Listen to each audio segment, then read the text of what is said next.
Good morning. I'm Ronelle from Wherever Am I From, and I'm here at Disneyland, California on Main Street in the Main Street Opera House, and they're having a really cool exhibit for the Disney 100 celebration called Film to Exhibit and Exhibit to Film, and I wanted to show you guys, so follow me.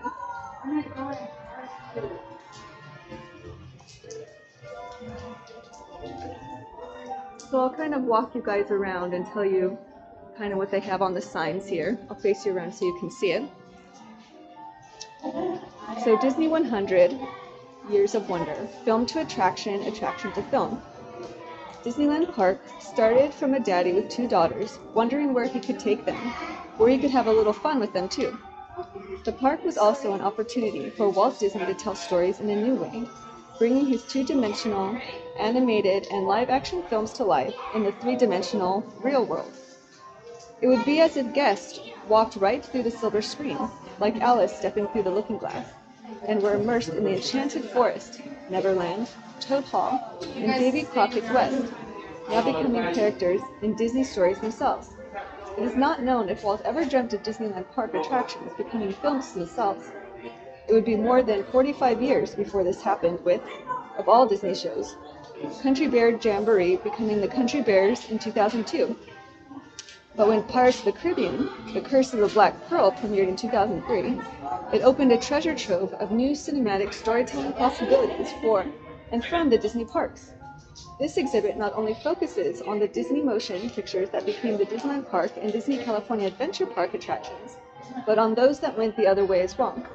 No matter their origin, they all share in the rich tradition of Disney stories filled with beloved characters, extraordinary settings, unforgettable adventures, and of course, a touch of movie magic and imagination.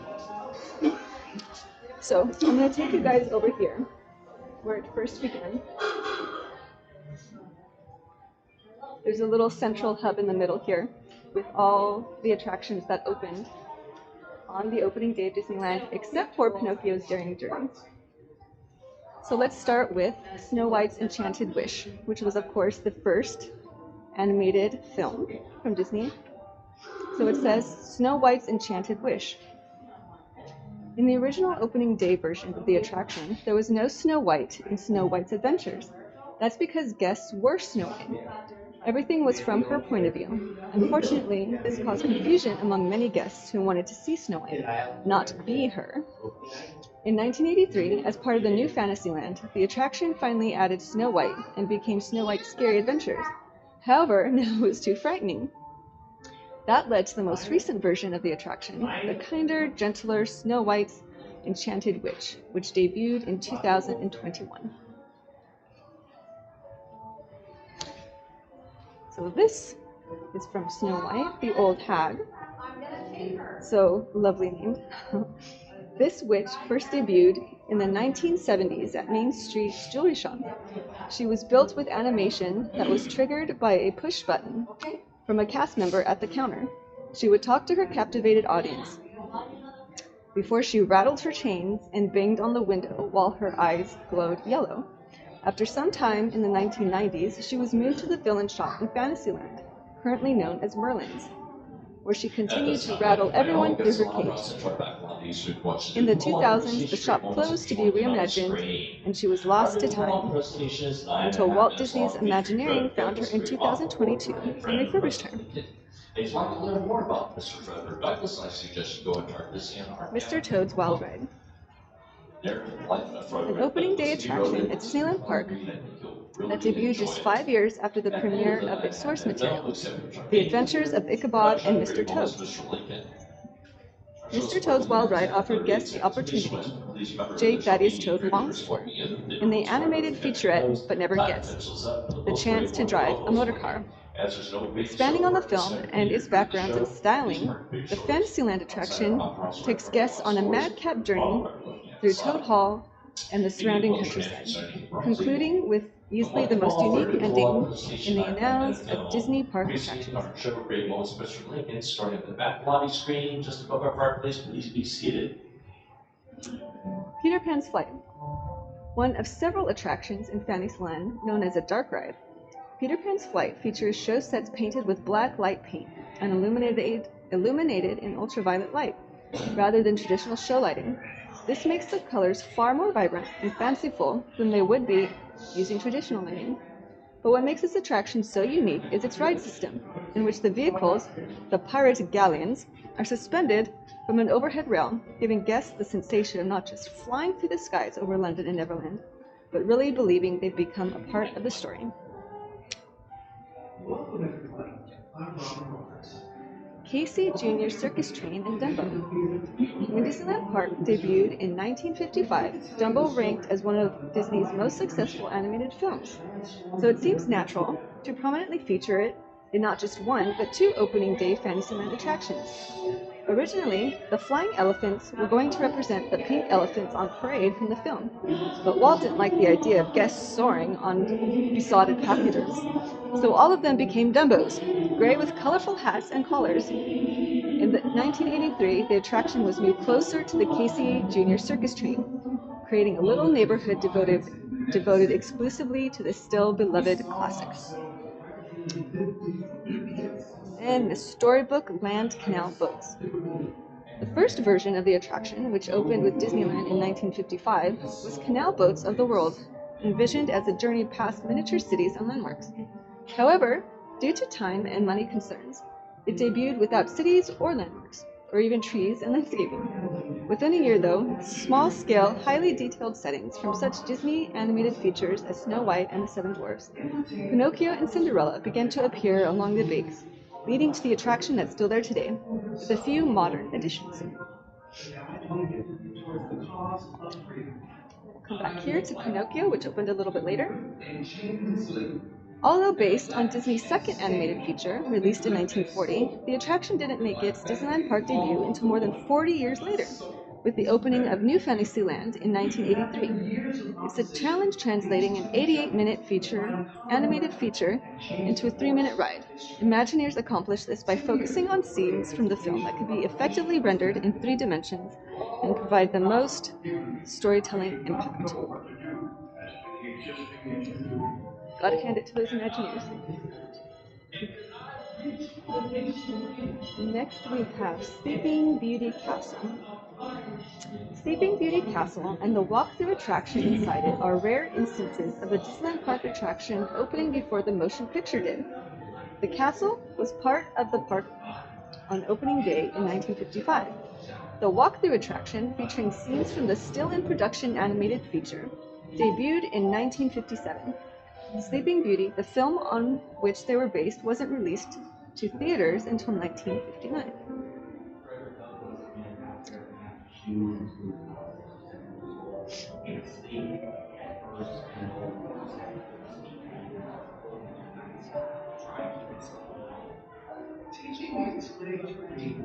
Here they have little sculptures. This one's Pirate Mate, Maquette. Pirates of the Caribbean, New Orleans Square, Disneyland Park, 1967.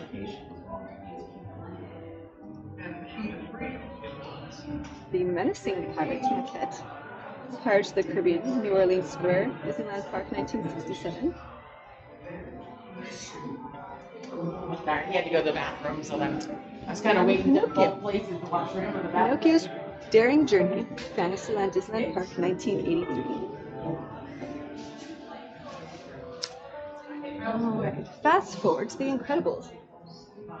So, Incredicoaster, Inside Out, Emotional Whirlwind. In 2018, Paradise Pier at Disney California Adventure Park underwent a dramatic transformation. The district, previously a homage to the early 20th century seaside amusement parks, became Pixar Pier, celebrating stories and characters from Pixar films. Disney Imagineers, working with artists at Pixar Animation Studios, turning the California Screamin' roller coaster into the Incredicoaster, featuring a family of supers who, along with Edna Mode, starred in The Incredibles, as well as its sequel.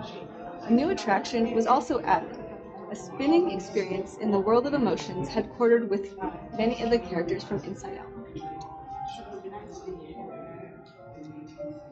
Did you ask?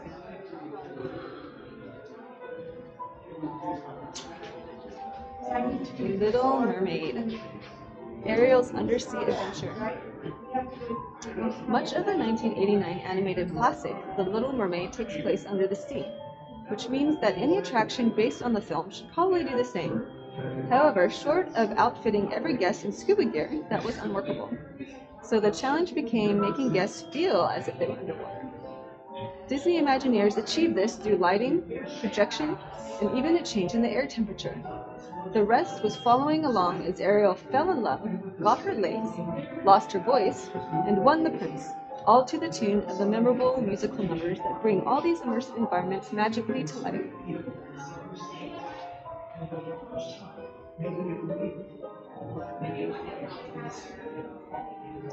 So here, it says Little Mermaid attraction exterior detail.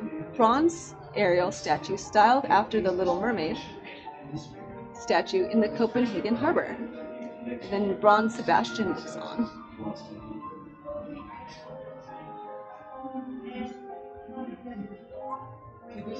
Alright, Cars Land. The original concept for Cars Land was Carland, based not on the Pixar animated feature, but as a celebration of California car culture in the 1950s and 1960s. With the success of Cars upon its release in June 2006, the land shifted into another gear and became all about the film, with the locale becoming very real recreations of the animated version of Carburetor County in Radiator Springs. Oddly enough, the concept for the Radiator Springs Racers attraction itself had already been part of the initial design for Carland, conceived and added to that early idea for the land after Imagineers got a screening of an early cut of the movie. Avengers Campus. The Avengers was one of the most successful film franchises in the history of motion pictures, so it seemed inevitable that Spider-Man, Black Widow, Thor, Black Panther, and so many other Avengers would find a home at the Disneyland Resort. The challenge was how to capture such a massive world of characters and stories that is ever evolving and constantly expanding.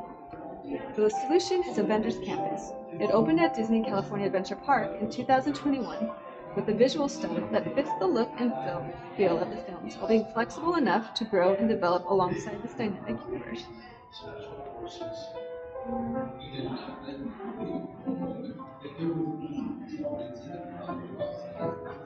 Here we have Pirates of the Caribbean. Released in 2003, Pirates of the Caribbean, The Curse of the Black Pearl became the first motion picture based on Disney Park attraction to become a box office hit. The film was so successful that the new characters such as Captain Jack Sparrow and Captain Hector Barbossa eventually become part of the attraction itself, joining the rest of the marauding, pillaging pirate crew at Disneyland Park on June 26, 2006, right after the in-park world premiere of the first film sequel, Pirates of the Caribbean, Dead Man's Chest.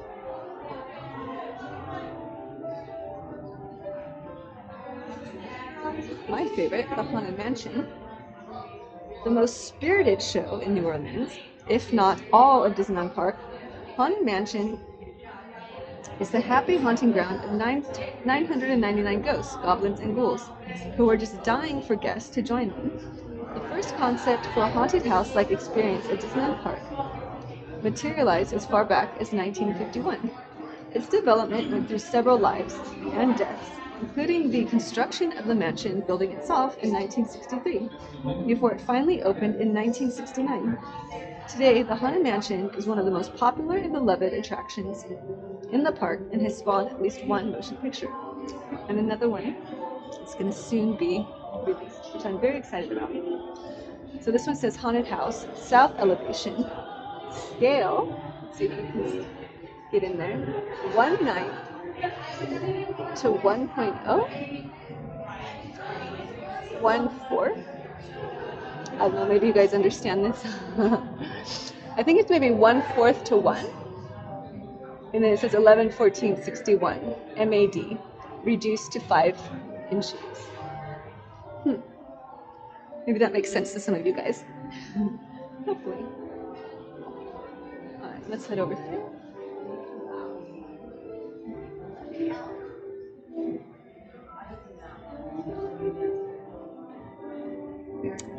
Finding Nemo submarine voyage.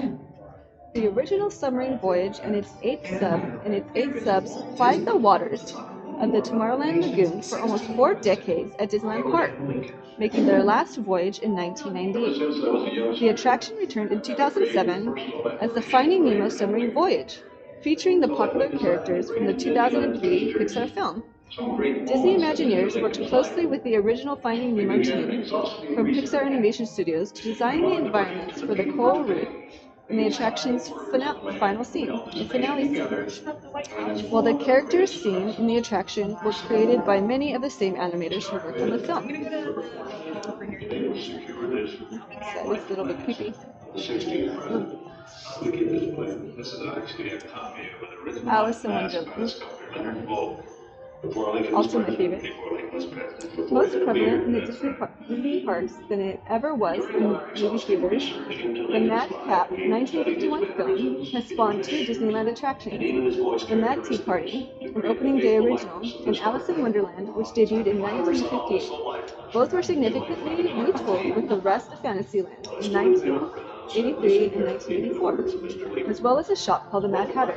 Speaking of which, the character of the Mad Hatter has been particularly popular, also providing the inspiration for a shop on Mainstreet, USA, and even, at one time, a kiosk in Tomorrowland called the Mad Hatter. At this time, I'd like to welcome all the guests of the Opera Center, our back lobbies with Paris Simpler Theodore's most presentation of Great Moments with Mr. Lincoln. Our show is 14 minutes and 38 seconds. Mine Train through Nature's Wonderland, Rivers of America. Before Big Thunder Mountain became the wildest ride in the wilderness, there was the Mine Train through Nature's Wonderland, a laid-back trip through a wilderness area populated by lifelike bears, beavers, and other critters. This attraction and the rivers of America that bordered it drew inspiration from a series of Disney nature documentaries called The True Life Adventures, but apparently not enough inspiration. Dissatisfied initially with what his designers had come up with for the Mine Train, Walt took the drawings home and redrew the entire ride in Frontierland himself. Is about to begin. Last golf on Mexico. Those are up and close. Over here we have Adventureland. In creating and designing Adventureland at Disneyland Park, Walt Disney and his Imagineers pulled his idea from several films, including Swiss Family Robinson, which told the tale of a shipwrecked family living in a huge tree on a sparsely populated island, and a true-life adventure documentary called The African Lion about, well, African lions and other wild animals too. In the early 1960s, new scenes and humor were added to the Jungle Cruise, and in 2021, it got the Hollywood treatment with a blockbuster movie inspired by the attraction.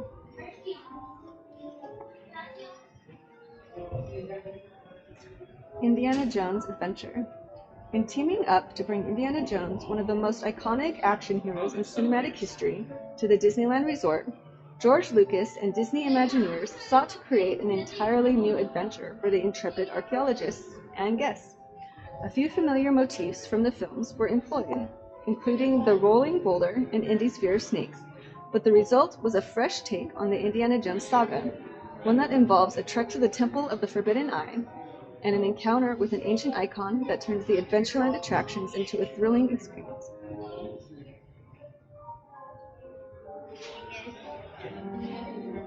Here we have the Matterhorn bobsleds. At 147 feet, Matterhorn Mountain at Disneyland Park is a 1/100th scale version of its namesake in Switzerland, and yes, it was inspired by a Disney movie, albeit in an offhand way. Since late 1956, Imagineers had been struggling over what to do with a pile of dirt between Fantasyland and Tomorrowland that had been dubbed Holiday Hill. While on location for the filming of Third Man on the Mountain in Zermatt, Walt Disney came up with the perfect idea: turn it into the same mountain he saw in Switzerland and put a high-speed thrill attraction inside. As soon as he returned to the studio, the Holiday Hill project became known as Matterhorn Mountain. So here it says, Bit of Switzerland, the Matterhorn and Skyway. It says, Tomorrowland. Tomorrowland, on and around opening day at Disneyland Park, was seen largely from the perspective of space exploration. Among the attractions were Space Station, X-1, also known as Satellite View of America, and Rocket to the Moon, both of which were inspired by early episodes of the Disneyland television series on the ABC TV network. These shows included Man in Space, a look at the challenges of space travel that aired while Disneyland Park was still under construction, and Man in Flight, which was broadcast after the park opened and told the history of flight and showcased several flying attractions in Tomorrowland. So here it says elevation of proposed installation, Tomorrowland. Rocket ship Luna, telescope gangplank, elevator shaft, marquee, and then spaceport, rocket ship, and boarding tower.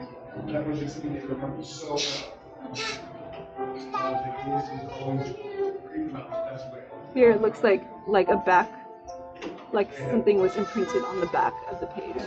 I can't quite make it out.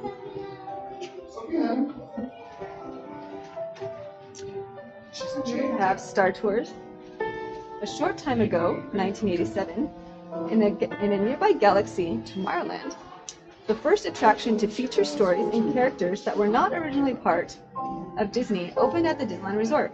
Created in collaboration with filmmaker George Lucas, Star Tours combined 70mm film, special effects, animated figures, and sets with advanced flight simulator technologies to send guests on a groundbreaking adventure into the Star Wars galaxy. The attraction was updated to Star Tours. The adventures continue in 2011 with a branching story structure set in the Skywalker saga. Since then, Star Tours has continually been updated with the latest Star Wars stories, reminding passengers of their favorite Star Wars moments and characters from across the galaxy.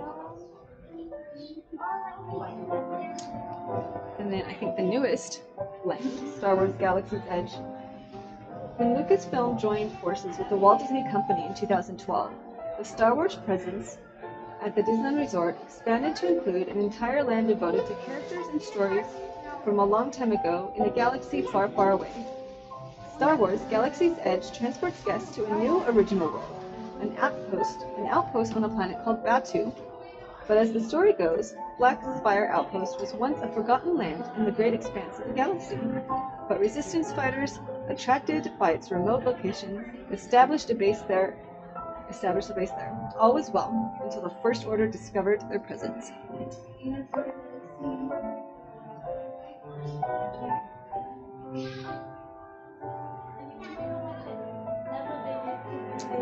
And here in this enclosure, we have the King of Hearts maquette from Alice in Wonderland to Fantasyland, Disneyland Park, 1984.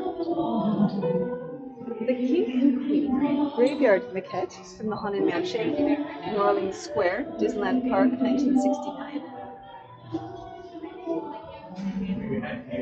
Indiana Jones maquette, Indiana Jones and the Temple of the Forbidden Eye, Adventureland, Disneyland Park, 1995.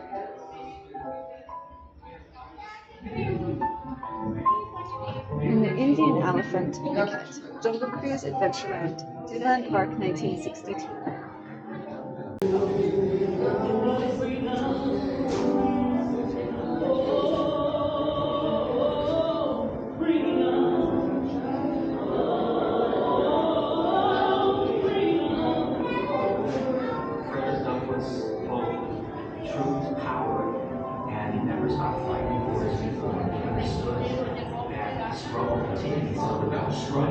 There is no progress. Our consent, nothing will happen to man. Never did. It is never.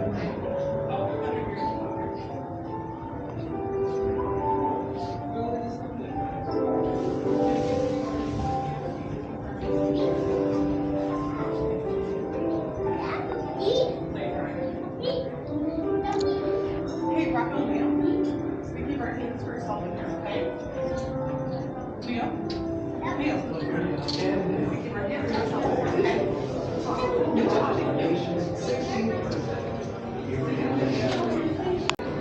So that was the exhibit Film to Attraction, Attraction to Film here at the Disneyland Resort. I hope you enjoyed it as much as I did.